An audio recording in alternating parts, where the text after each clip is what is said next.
Welcome back, travelers. I'm Alex. Together with my loyal friend Argo and our wise companion Glaux, we'll journey through the legendary world of ancient Greece. Today, our adventure continues with the Odyssey, Book 1, Episode 3. Come with us. The traveler studied the young man for a moment before speaking again. "You remind me very much of your father," he said. "You have the same eyes, and the same look of quiet determination. Long ago, before he sailed to Troy, Odysseus and I were good friends." Telemachus lowered his eyes.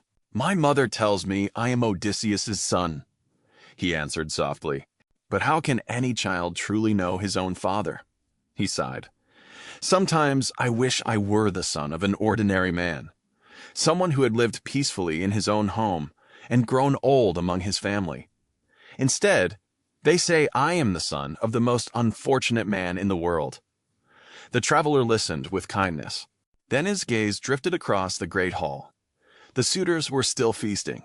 They laughed loudly, called for more wine, and ordered the servants about, as though the palace already belonged to them. "What is happening here?" the traveler asked. "Is there a wedding feast? Why do these men behave as though this house is their own?" Telemachus shook his head. "No, they have all come hoping to marry my mother." His voice grew heavier with every word. "My mother cannot bring herself to choose another husband, yet she has found no way to send them away. So they remain here, day after day." He looked around the hall. "They slaughter our sheep and cattle. They eat our food. They drink our wine. Little by little, they are destroying everything my father worked so hard to build." After a moment, he added quietly, "And before long, they may destroy me as well."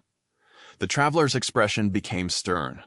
"If Odysseus were to walk through those doors today," he said, "these men would not stay for long." He remembered the hero he had known before the war, strong, clever, and fearless when defending his home. "If your father returned carrying his shield, his spear, and his courage, the suitors would soon regret ever setting foot inside this palace." The traveler leaned forward. "But you cannot spend your life waiting for someone else to rescue you." Telemachus listened without speaking. "Tomorrow morning," the traveler continued, "call the people of Ithaca together. Stand before them and tell them what these men have been doing." The thought made Telemachus uneasy. He had never addressed the people of the island before. Still, he held the traveler's gaze. "Order the suitors to leave your home. Tell them to feast in their own houses and spend their own wealth." He paused only long enough for Telemachus to take in every word. "If your mother truly wishes to marry again, let her return to her father's house. Her family can arrange an honorable marriage and prepare the gifts that belong with it." Telemachus nodded slowly. "But what should I do about my father?" "You must search for him." The words seemed to open a new path before the young prince. "Find the best ship you can, and choose 20 loyal companions. First, sail to Pylos and speak with wise King Nestor, who fought beside your father at Troy. Then continue to Sparta and visit King Menelaus. He was one of the last Greek kings to return home after the war. If anyone has heard news of Odysseus, it may be him." Telemachus had never imagined leaving Ithaca. The sea had always seemed too vast, and the world beyond it too distant. Now, for the first time, he imagined sailing across those waters himself. "If you learn that your father is alive," the traveler said, "bear these troubles for one more year." His voice became gentler. "But if you learn that he has died, return home. Honor him with a fitting funeral. Raise a burial mound in his memory, and allow your mother to marry if she chooses." Then his voice grew firm once more. "When those duties are done, think carefully about how you will deal with the men who have taken over your father's house." He reminded Telemachus of Orestes, the son of King Agamemnon. After Agamemnon was murdered, Orestes had grown into a brave young man and brought justice upon his father's killer. "People still honor Orestes for what he did," the traveler said. "You are no longer a child, Telemachus. Show your courage and earn an honorable name for yourself." The words settled deeply into the young prince's heart. For years, he had felt powerless. Now he saw that there was something he could do. He could call the assembly. He could search for his father.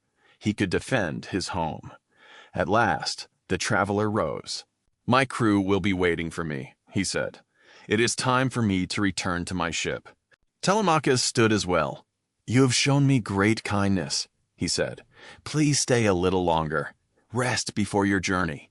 Let me give you a gift so that we may always remember this friendship." The traveler smiled warmly. "Keep your gift until another day.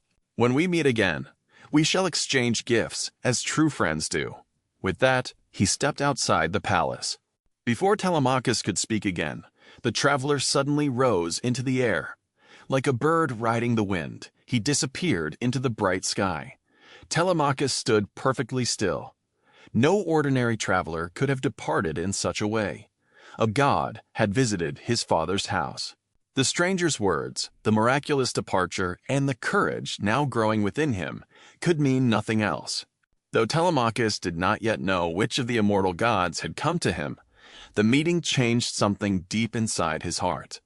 The fear that had held him for so many years was beginning to loosen its grip. For the first time since his father sailed away to Troy, Telemachus believed that his family's story had not yet come to its end. He turned toward the great hall once more. The suitors were still laughing beneath his father's roof. But now, when Telemachus looked at them, he no longer saw men who could never be challenged. He saw the first task that lay before him.